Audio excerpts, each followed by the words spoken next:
Hello and welcome to the Road to the Garden podcast. I'm your host, Matt St. Jean, here with my co host, Tommy Godin, a very sad Eagles fan, as always. And joining us, Michael DeRosa with the Georgetown event staff shirt. How you doing, Michael? Show the I'm fans. doing excellent.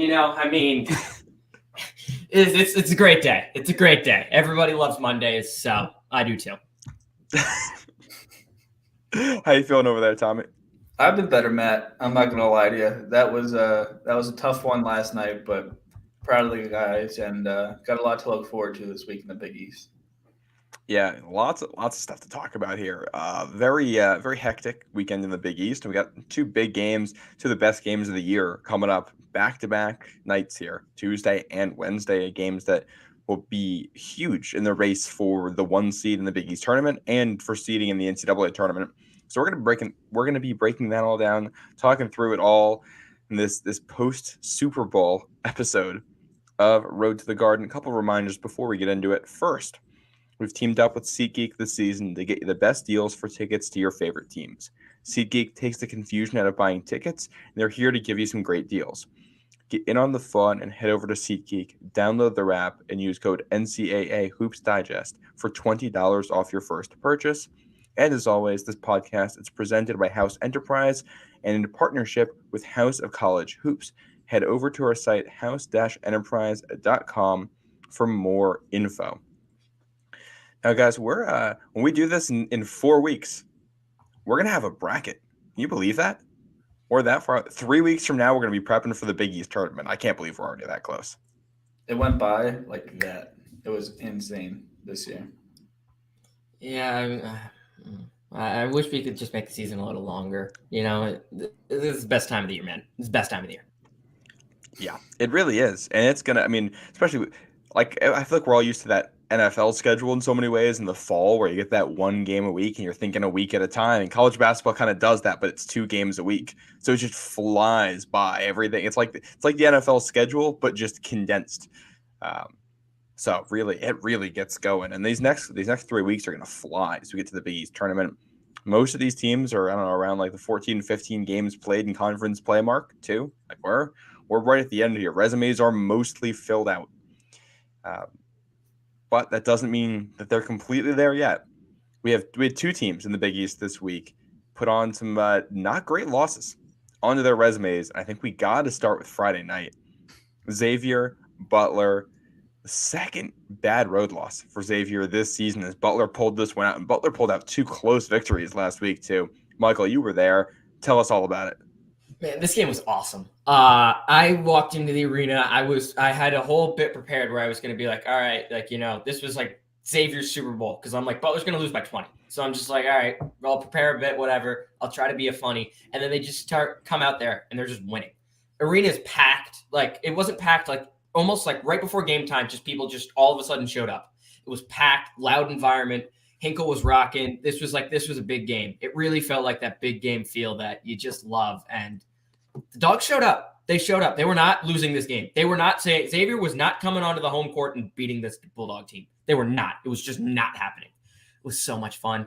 And then just right at the end, you have the very, very dumb ending. There's no other way to put it. Nunji pulls a Chris Webber moment. No one talks about it because Jaden Taylor fouls up 2.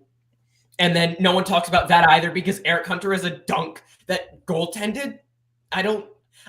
Is it because he grabbed? I still don't know. Was it because he grabbed the rim? So who did they call it on? Did they call the goaltend on Colby Jones or did they call it on Jack Nunji?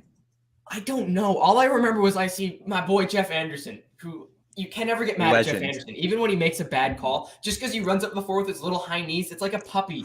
Like when the puppy rips something up, you're like, you can't be mad. You can't be mad at Jeff Anderson when he does his little fucking high knee trot.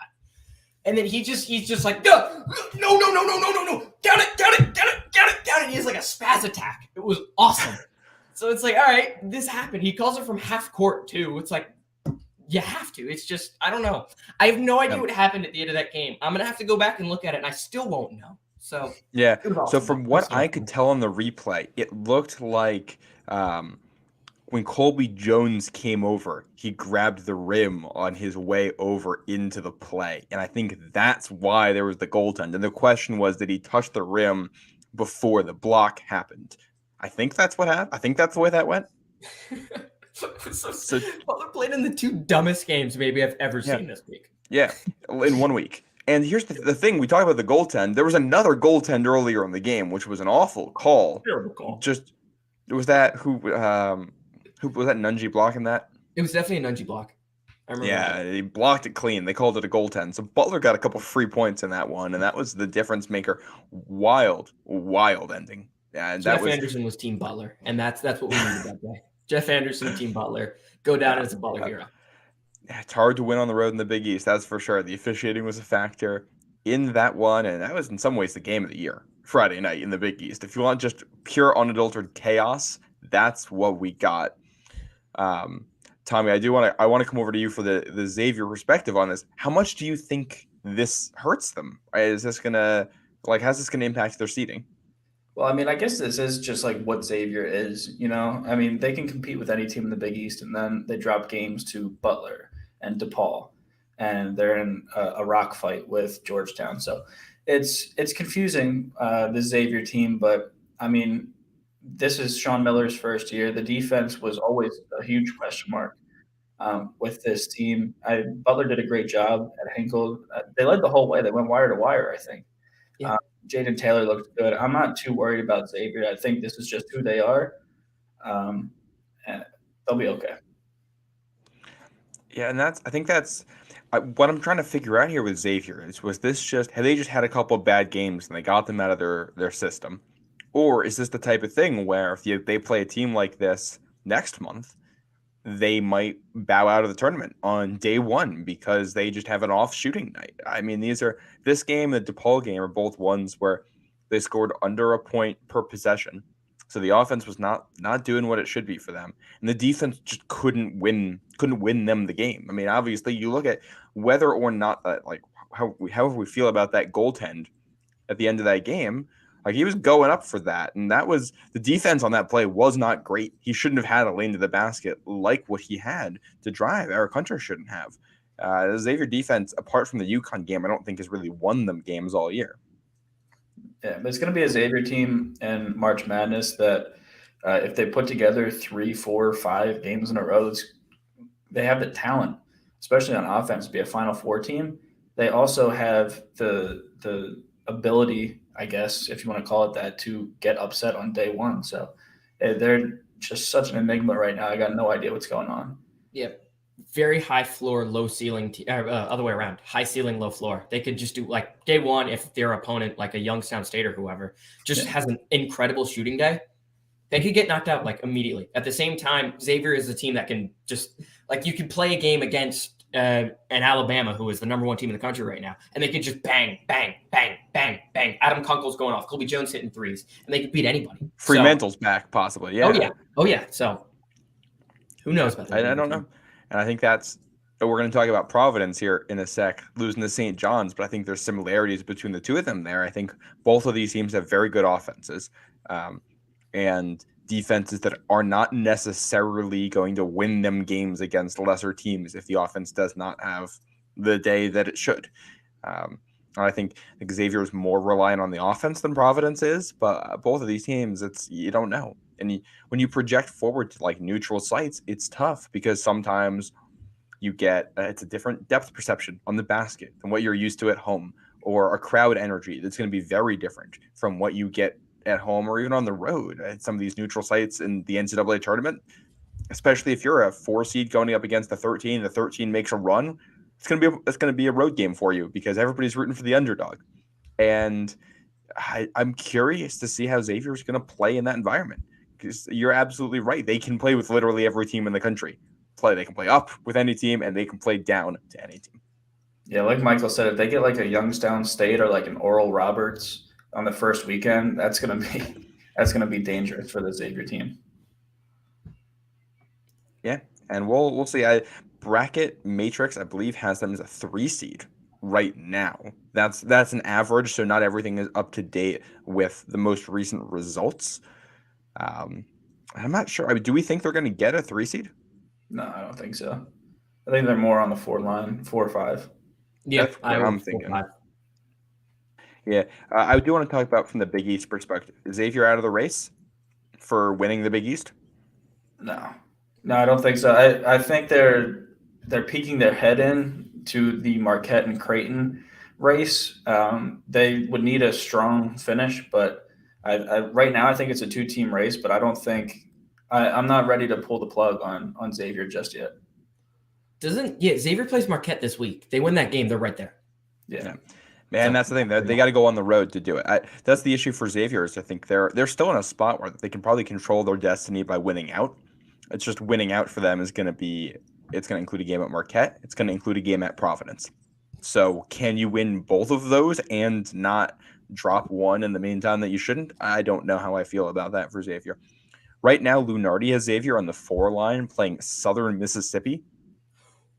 And that's a game in Orlando too. That's a good Southern Miss team. They're good. I believe they beat Vanderbilt early in the year. They're good. They are. Yeah, they did by on the road by 12 points. They're good. Southern Miss is 87 and Ken Palm at the moment on a 9-game winning streak. Top 100 in offense and defense. They actually have a more efficient defense than Xavier does, according to Ken Palm. So that's one of those matchups that's scary if you're a Xavier fan. All right, should we move over to the Friars? Let's do it. Providence goes into Madison Square Garden Saturday noon game, and quite frankly, I was there for this one. It did not look like the Friars showed up at all. They got down by 16 points right away. Could not shoot the basket. It took a season high 72 shots, only made 24 of them, made under half of their layups. They made a comeback effort at the end of the first into the second half.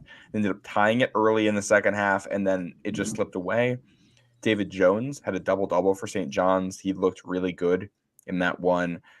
Joel Soriano didn't get the rebounds, but he did get the double-double, I believe, right at the end. Mm-hmm. He had a good game. AJ Storr still playing very well for them, and another one of these wins for St. John's. St. John's now has wins over UConn and Providence this year. So I know we're going to talk about Providence in a second, but I want to talk about the St. John's angle for 1 second here, because we have conflicting reports now about Mike Anderson. You had Zagoria coming out saying that he's going to stay, and who was it? I'm trying to remember the other one of the other reporters there saying that that's not true, that he is going to be out at the end of the season. So, Tommy, how are we feeling about St. John's at this point? Yeah, I think that was Zach Brazilier. I probably said his last name. Brazilier, yes. Yeah. Yes. But yeah, I don't know what's going on with Mike Anderson. This would personally be my last year with him.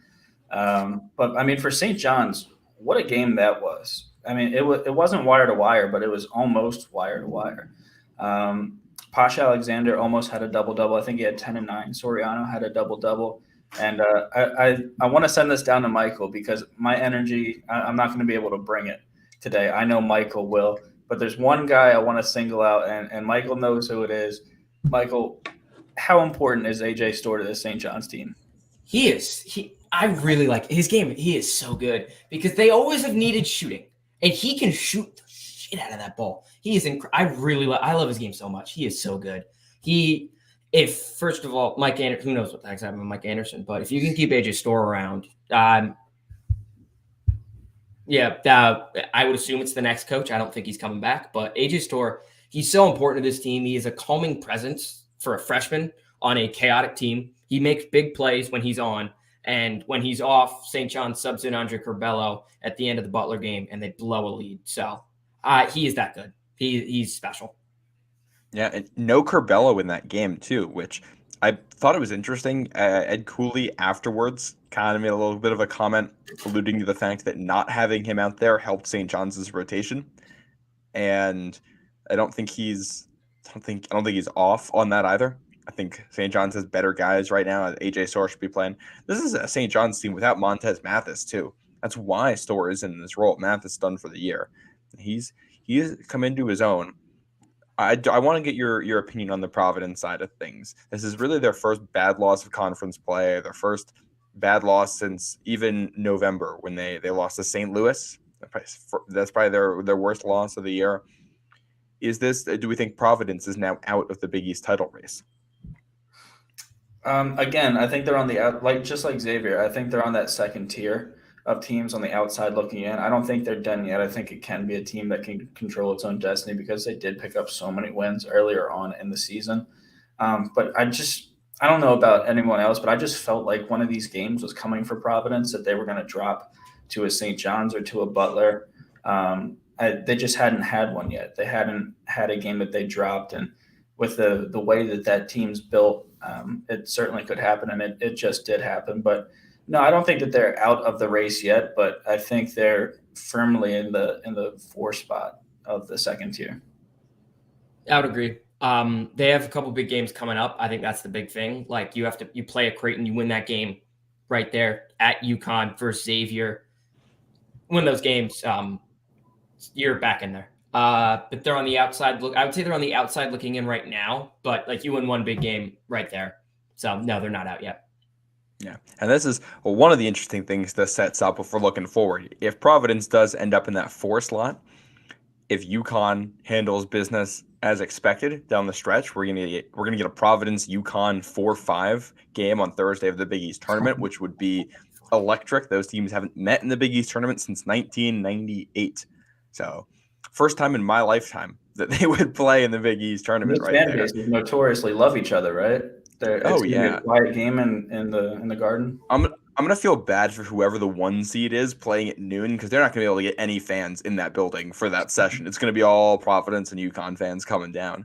That would be fantastic there. I think it'd be a very entertaining game.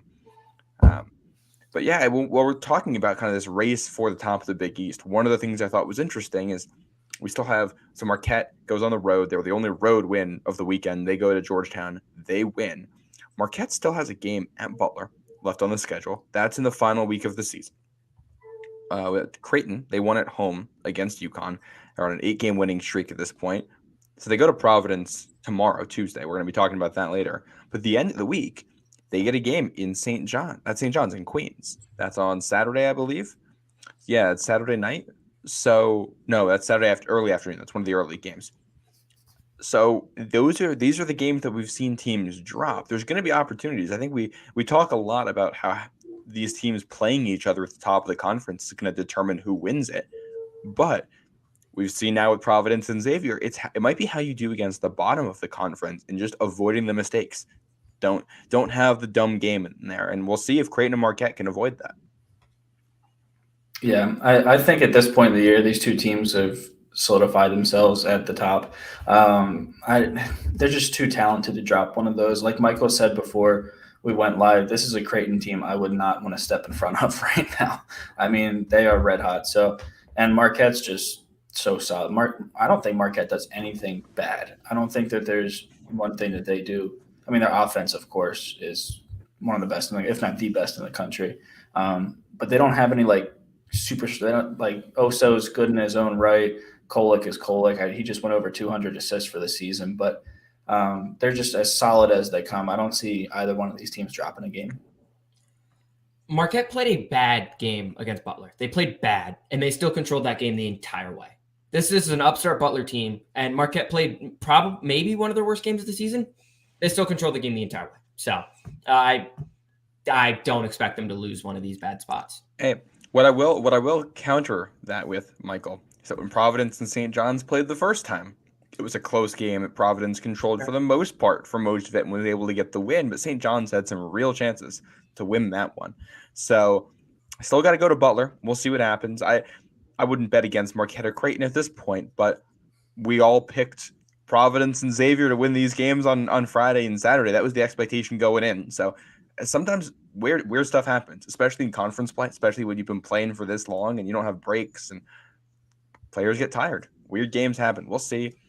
We'll go through the other games here from Saturday real quick because there's another pair of big ones that night.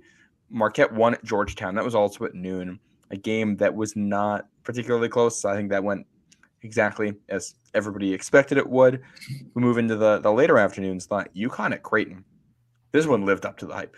This was a defensive slugfest between two teams that are playing very well right now. And Jordan Hawkins had a game-tying three-pointer but his foot was on the line, 2-pointer, and that ends up being the difference basically in the game. Tommy, we talked about not wanting to get in front of Creighton right now. Does this game say more about Creighton or about UConn? I think it says more about Creighton. I mean, we saw UConn, they're back. They did it earlier this week with that win. That was a 3-game win streak, at least, because they beat Georgetown to DePaul last week. But, I mean, Creighton is – I think Doug McDermott – or I'm sorry, not Doug McDermott. I do that all the time. Dougie Buckets. Yeah, he's burned into my mind. It's not in a good way.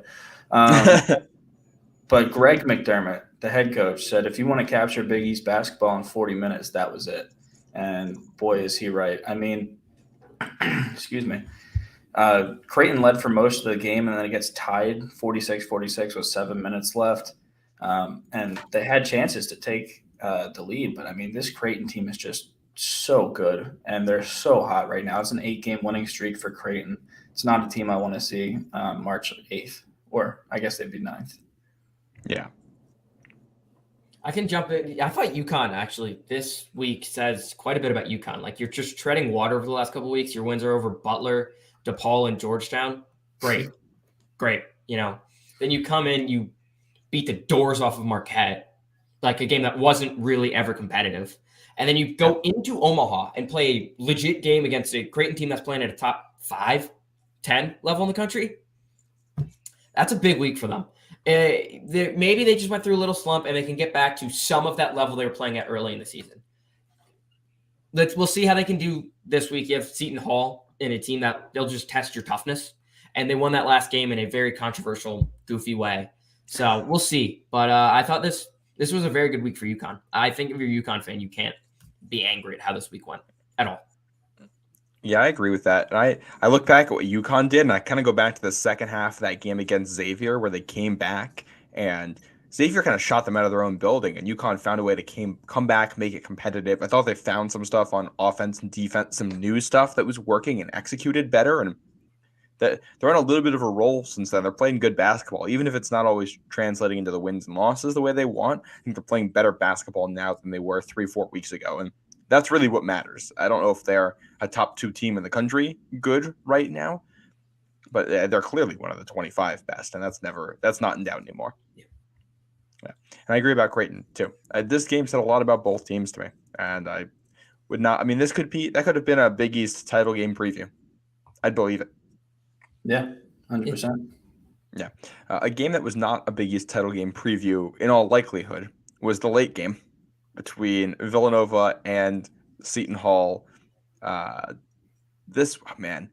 Watching my number one takeaway from this was that watching Seton Hall's offense, that was not enjoyable, especially late when they were trying to pull a comeback.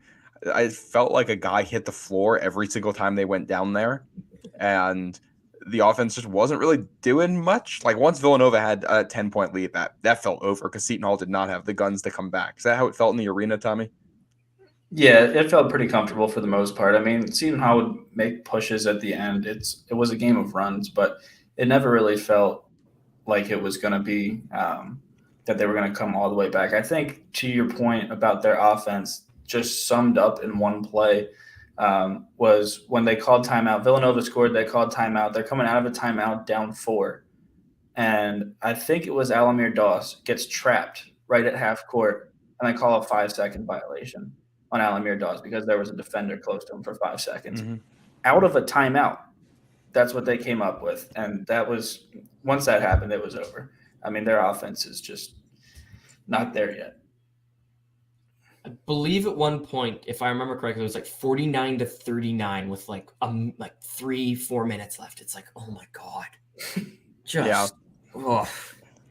There was a stretch there where I might have believed the Eagles were going to outscore Villanova the way that game was going. I mean, it was pretty close, to be honest with you. But, yeah, I mean, they're ranked 153rd in adjusted offensive efficiency in KenPom and 15th on defense. So it's like that's where they make. And we talked about that in the preview, how it was going to be a very different game at each end of the floor. One side was 2 strengths and the other side was 2 weaknesses. I want to take the other side here, though, Tommy. This is a Villanova offense. It's still figuring itself out. Villanova finally at essentially full strength for the first time all season. How do you think they handled the Seton Hall defense, one that's the second best in the Big East? I mean, Villanova, they're like you said, it was their first game for the most part fully healthy all season, where Nana Njoku update away from being 100% healthy, even though he doesn't really cut into a whole lot of minutes. But all of our main guys were back, and it just goes to show how versatile they can be. I think there was like a minute left in the first half, and only 2 players on Villanova had scored. It was just Eric Dixon and Caleb Daniels. So, I mean, I think that, like, it doesn't sound good on paper, but if you take it back and kind of dissect it, I mean, there's so many ways that Villanova can beat you. You want to take Justin Moore away, then Eric Dixon's going to beat you. Take Cam Whitmore away, Caleb Daniels can beat you. So Kyle Neptune all the time talks about being the best team that they can be by the end of the year. I think they're on their way to doing that. They're good. I'm curious to see what this Villanova team looks like in a month, because I have more faith in them making a run at Madison Square Garden than Seton Hall at the moment.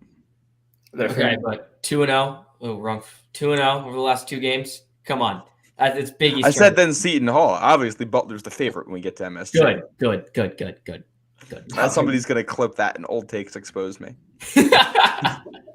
Butler's feeling very close to being nationally invited. And I've already booked my ticket to Houston, so they're getting there somehow. It's in Houston? The Final Four. I've already booked Final Four. We're already thinking Butler's. Yeah, we're past nationally invited at this point, Tommy.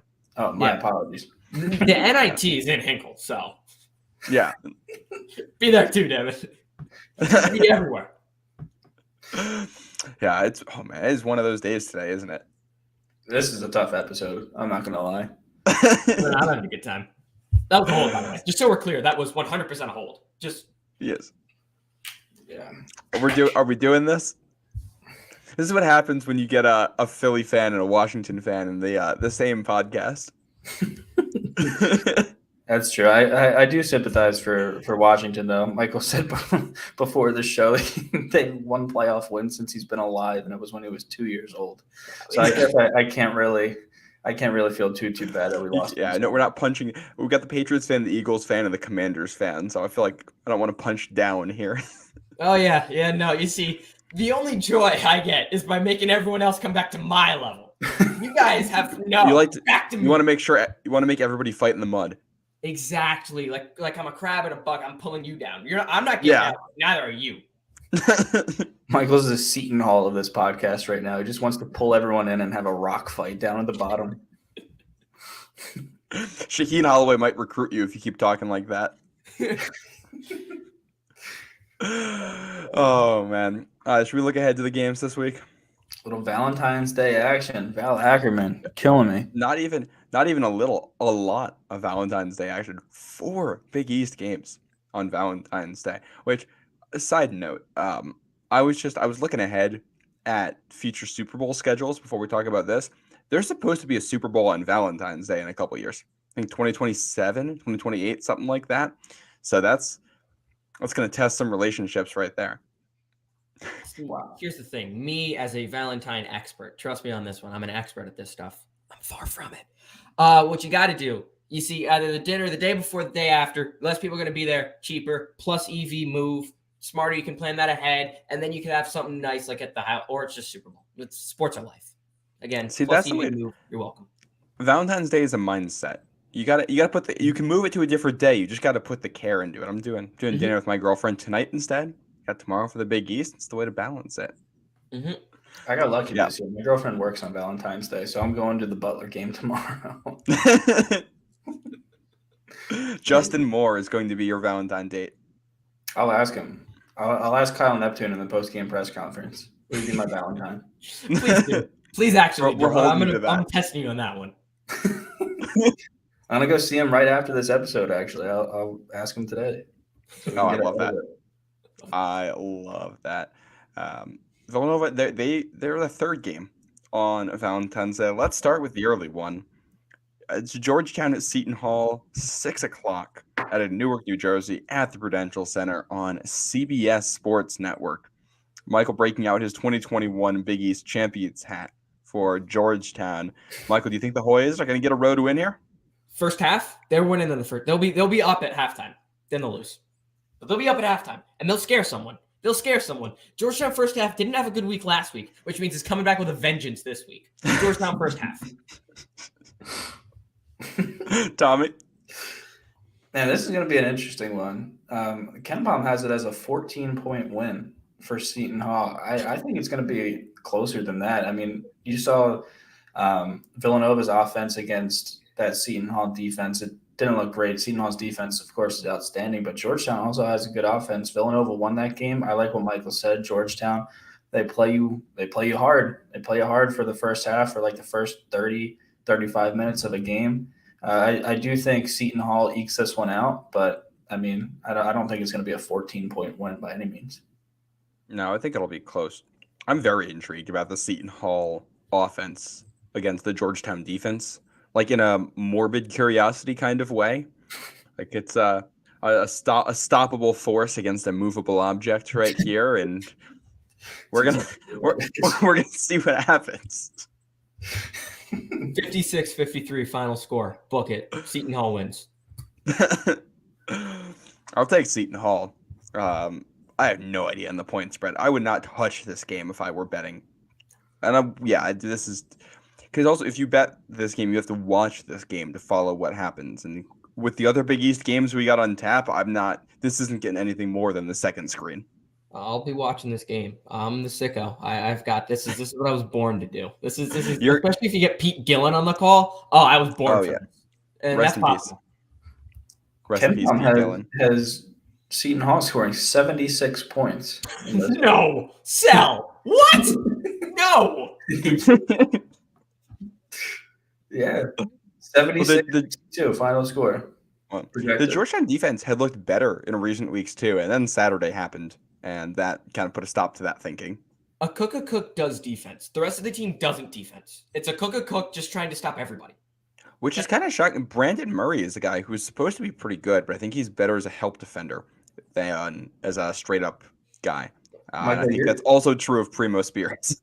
Michael, your tweet the other day had me dying laughing about the Ezewario trying to play defense. He tries out there. Then they just set a ball screen, and he's like, what do I do now? Oh, crap. Oh, no. And then he just guards like the wrong guy every time. Every time. He's just lost. It's like, there's a layup. Damn it. But he's trying. He's trying. Or like at the end of the Villanova game, it was like really close. And they go to Eric Dixon, and Ewing has Brad Ezewario on him. It's like, all right. I turned to the guy, my roommate. I'm like, this is a bucket. And it ends up being an and one. So I was wrong. He scored more points than I expected.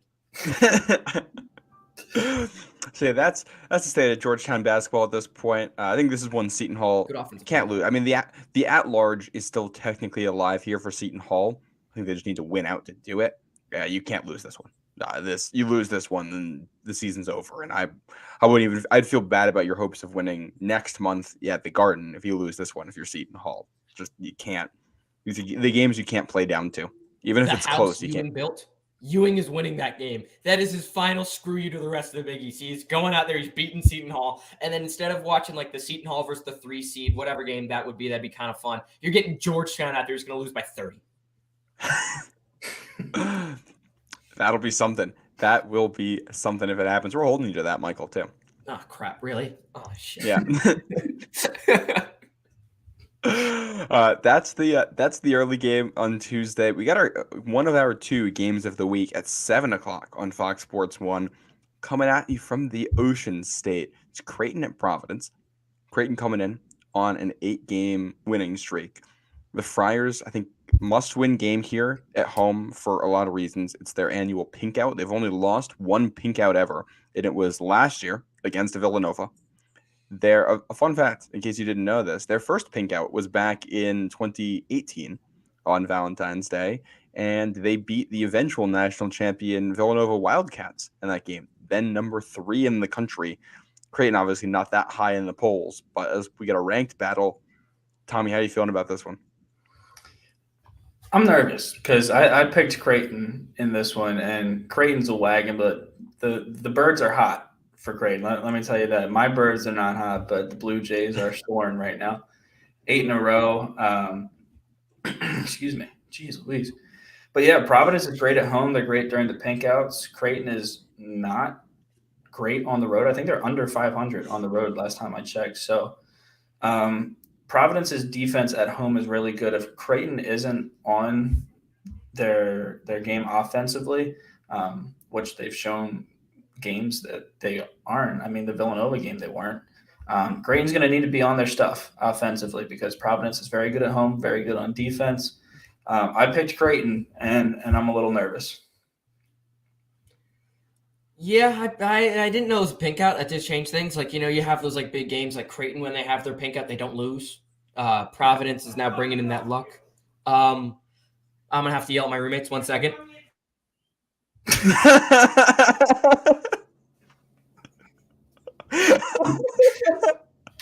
All right.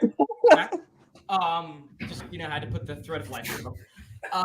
So yeah, I think this is. I'm a little nervous with my Creighton pick. Wait, we're gonna need to get. Hold on, we're gonna need to get bad lip reading on that clip of you right there.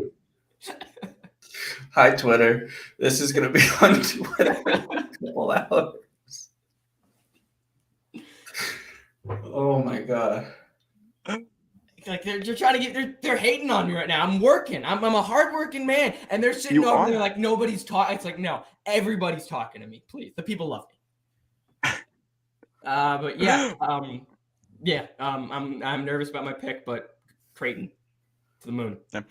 See, I picked the Friars here, and one of the other things I was thinking about the last time a team came in riding a winning streak into this building. I look back last year at that Marquette team that was very, very hot and had that winning streak, one that started against Providence back at home. And when they finally came to Providence, it was a close physical game and the Friars pulled it out. This feels like something like that to me. I think Creighton is really good. One of the best teams in the country this year. They're not unbeatable. And it's going to be a tough environment.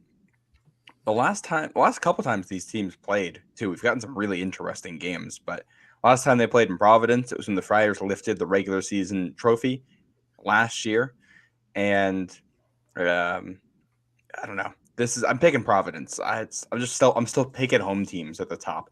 I think the Friars had a bad day Saturday, and I don't think we're going to see that again in this one. And I'm curious about Kalkbrenner against Croswell. I think that's going to be really interesting because Soriano with his height gave Croswell some issues last game, and that'll be something to watch. But I think if the Friars hit their shots, if you can get Bynum and a lot going, I think they can win this one.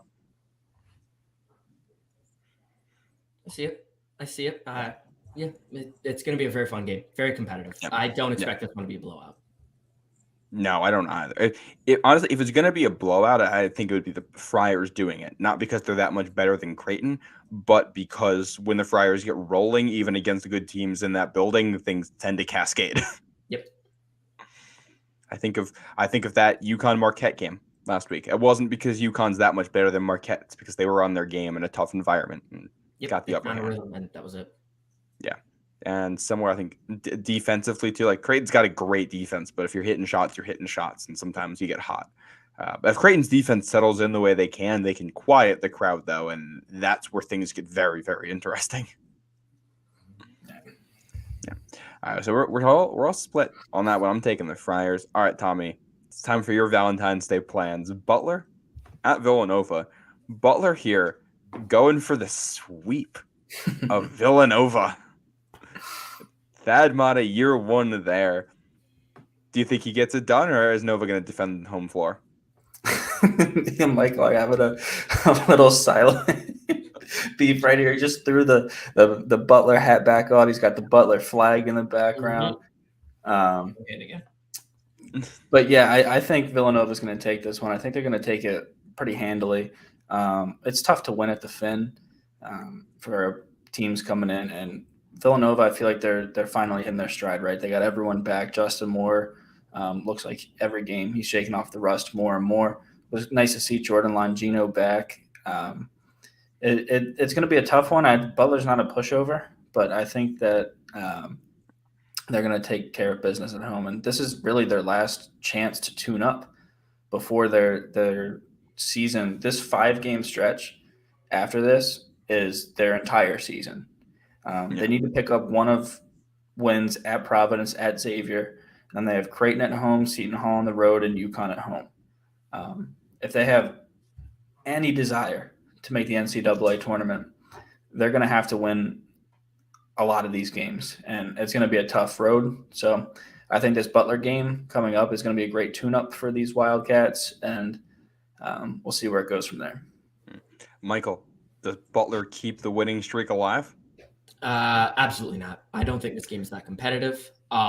Nothing says letdown spot quite like you have this big Hinkle environment, like rivalry, whatever you want to call it, this huge game against Xavier that you somehow pull out in one of the biggest games of the season. Then you have to go at Villanova, a team that when you look at the record and they're like, these guys are scrubs. And then you're like, wait, they have Justin Moore back. Wait, they're actually good. Nothing says letdown quite like this game. I don't think this game's all that competitive. I would love to be wrong. I've been wrong about the last couple games, but I don't think this game's competitive. I think Villanova, this is a wire-to-wire victory. Villanova by like 15, 20. Yeah. I don't want to... Their deficit ways. I don't think it goes that far, but I do think this is a game that lives in the 7 to 12 point range. I feel like this is the type of game that Butler pulls within like 2 possessions at one point in the second half, and then it just kind of ends up being a 12-point victory. And so I think Villanova is better, definitely better. I don't think Villanova is even now what they're going to be by the end of the year. So I think this will be a little bit of an ugly game at points, but one Villanova will win comfortably. This is going to be a bittersweet game for me, Matt. Why is that? It's the finale of Forging the Fin. It's our last game in the Finneran Pavilion this year. So are they celebrating seniors at this one? They are. Wow. Okay. It's early in the year. They're bringing out that card. Oh my goodness! Come on. You should have saw they world against us. We had to bring out Jalen Brunson and Jay Wright for DePaul. So are they have what, 2 home games left, both at Wells Fargo? Yep, Creighton and UConn, both at Wells Fargo. Ooh. Yeah, that'll do it. All right, so that's the final Forging the Fin. We'll have to get some Forging the Farg after that. Yeah, there was food at the Wells Fargo Center for the Seton Hall game, but I had a cheesesteak on my way in, so I wasn't hungry. But yeah, we got big plans for season 2 of Forging the Farg. We're getting a new name. We're getting a new style. The grading is going to be a little bit tougher. I got to figure out what I'm going to have. A Philly taco. That's what you need. Oh God, no. That's going to be on there for sure. Michael might have to come down to experience one of the. He was telling me the other day how much he wants to have one. Yeah, I believe I'm sorry to my Looks like Italian it. grandfather. No. If he's listening, he might have just had a heart attack. Pops, I will not let you down. Do not worry. I will never stoop down to those levels. Pops, I love you. It's not something we love to see that on Road to the Garden. It's not something you want to eat. It's something you have to eat just for the experience. Nope. I stand firm on this one. Nope. Oh my goodness. All right, well, make sure you're following Tommy. You can see the handle right there under his name, so you can go check out Forging the Fin tomorrow night, Tuesday night in Philadelphia. Wrong side. All right, we got one more game on Tuesday night. This is the sicko game of the week. This is a fun one. St. John's at DePaul. It's the David Jones return to DePaul for the first time since he transferred. And DePaul breaking out some new throwback uniforms. I don't know if you guys saw them, but they look really good. I'm a huge, huge fan of them. This game, I think, it might be an elimination game from like the 8-9 seed range. I think the loser of this is likely stuck in the 10 seed, I'd have to guess. St. John's killed DePaul the first time they met. Is that going to happen again? Or Tommy, or do you think DePaul is going to defend home court? Yeah, first of all, those jerseys are sick. And the hats that they're giving out to the students, the student exclusive hats, did you see those? I don't think I did. You can't buy them. They're student exclusive hats. Oh my God. They're so cool. Makes me want to transfer to DePaul. That's probably the only reason. First time somebody said that. Yeah, literally. But this game's so confusing. I don't know what's going to happen here. I like St. John's in this one just because they picked up that win at home against Providence. But like Michael said, with the Butler game going into Nova, I mean, they're just so primed for a letdown, and especially if Andre Curbelo plays, like Ed Cooley hinted at. It's almost like subtraction by addition if he comes back and takes minutes away from AJ Storr. I like St. John's in this one. I think it's going to be a very close game. Nothing would really surprise me here. Demons, demon. We're on demon time and demon mode, demon time, and this is DePaul. This is DePaul written all over it. Moshe Gibson's gonna hit like 3 threes from half court. St. John's is just gonna throw their hands up. Andre Curbelo will be chatting up fans again at halftime. That's just what he does at this point. This is DePaul. DePaul written all over it. DePaul is defending home court. DePaul, you can't lose with those jerseys, those student hats you were talking about. I didn't see them. Doesn't matter. They're probably sick. It's DePaul. They're winning this game. This is going to be a dumb game that DePaul just comes out on top. And you'll just look back and be like, how? And you don't question it. You just don't question it. This is DePaul. Demon time and demon mode. Let's go. Team Demon. See, I'm regretting my pick because I picked St. John's in this one, but I no longer feel good about it after that, Michael. I was there. These two teams played in the Big East opener too. People sleep on that. And that was in Queens in early December. That game was never close. Felt like a year ago. Yeah, it did. That was a DePaul team too that was still down Yornay and Caleb Murphy, which I think helps them. So I think DePaul will be able to keep this one a lot closer than the first game was. I think St. John's is a more talented team, and I think that probably wins the day. I don't feel good about any pick here. I am excited to watch. I think it's going to be a very entertaining game. I'll take St. John's. I don't feel good about it. Has Caleb Murphy actually helped this DePaul team? I feel like he's quality. He's quality depth. He's better than some of the other guys they have. He's had some games where he is just nothing. Like he's just missing mid-range jumpers. Yeah, he's not. He's not the most effective shooter. He's good on defense though. Yeah, very. Yeah, which I think they need. You need good defensive guards against St. John's, I think, with what they like to do and the way they get out and transition. Murphy's very athletic, so he helps with that. So we'll see what happens there. We only got one more game to talk about on this one, and this is the other game of the week, Wednesday night, coming at you from somewhere in Wisconsin, Milwaukee. It's Marquette hosting Xavier. This is a huge game. And this could be 2 losses in a row for Xavier. If they do this, Xavier has not lost 2 in a row since November. So Michael, do we think that changes here? Are they losing 2 in a row? Yep. Marquette. I'm not stepping in front of Marquette. That's not happening. I watched the first half of the Georgetown game. Believe me, as Team Georgetown first half, that's like my brand at this point. I don't. Marquette could score 3,000 points in this game. Xavier could match them, but Marquette could score like every time down if they really want to. Team Marquette. It's gonna be a fun game. It's gonna be very competitive. These are 2 awesome teams, but I don't want to step in front of Marquette if I don't have to, and I don't have to, so I won't. Tom, are you stepping in front of Marquette? You taking the charge? I am not stepping in front of Marquette. No. Do we have an update on Zach Fremantle? Not that I know of. Only that he's out. He was out for 4 weeks from when that was announced, which puts it at March. He'll be back. If he's back, that was the minimum timetable. Time nowadays just flies by. It feels like he's been out for like ever, but it's only really been like 2 games. But yeah, I mean, this is 2 top 10 in KenPom offenses. Like Michael said, this game could be like 1,000 to 900.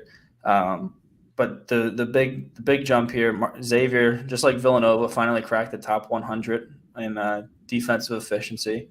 So hang the banner for that.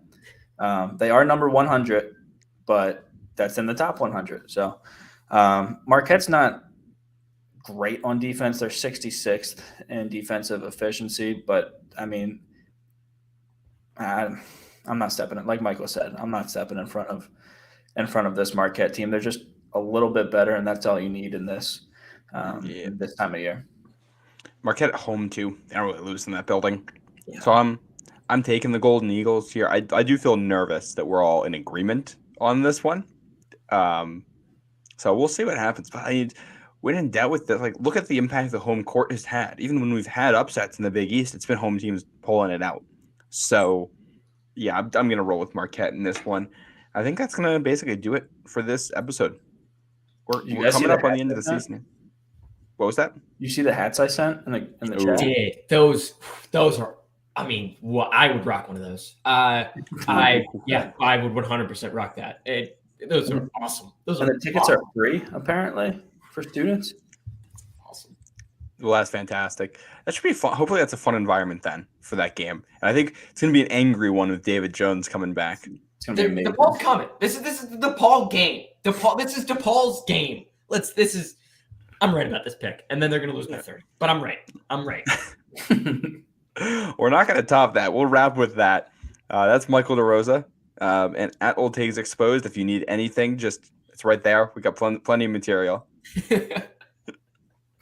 We'll be with you Thursday night. We have a fun show planned for that night, and we're going to be recapping these games. So make sure you come along for that. Subscribe wherever you're listening to this. Subscribe on YouTube if you want to see our faces. And thank you very much for listening. We'll be back with you then.